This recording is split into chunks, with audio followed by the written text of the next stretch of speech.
Bienvenue dans cette nouvelle vidéo. Aujourd'hui, une nouvelle histoire effrayante. Toujours tirée du site sympathico.ca, nous partons sur une histoire totalement vraie.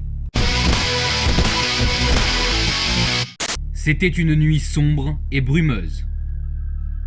Denise, dans sa voiture, avait des difficultés à rester éveillée et la route était trempée. Le niveau d'essence commençait à devenir dangereusement bas et elle n'avait aucune idée d'où se trouvait la prochaine ville. Juste au moment où elle allait arrêter sa voiture pour dormir sur le bord de la route, elle découvre une petite station essence décrépite. Elle s'y arrête. L'employé de la station semble très distrait par l'arrière de son véhicule alors qu'elle lui demande de faire le plein. Il s'exécute enfin, mais lui demande d'ouvrir le capot, flairant un petit problème. Le cœur de Denise fait 3 tours. Elle est seule dans cette petite station-service crasseuse avec cet employé qui a des agissements très bizarres. Il lui demande de sortir de la voiture pour venir voir le moteur. Elle s'exécute, tout en se demandant pourquoi elle ne se met pas à crier.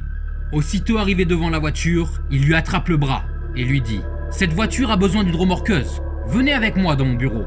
Puis il lui met la main sur la bouche, l'entraîne de force à l'intérieur du bureau.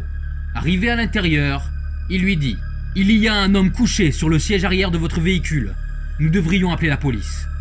La femme, apeurée, part en courant vers sa voiture et file à toute vitesse. Au bout de quelques instants sur la route, elle regarde dans son rétroviseur.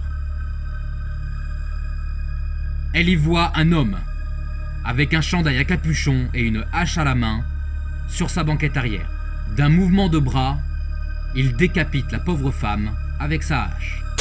Le cadavre de Denise est retrouvé quelques jours plus tard. Et des années après ce drame, la police a enfin pu mettre la main sur ce tueur en série. À partir de ce jour, je regarderai toujours sur ma banquette arrière avant de rentrer dans ma voiture. Abonne-toi!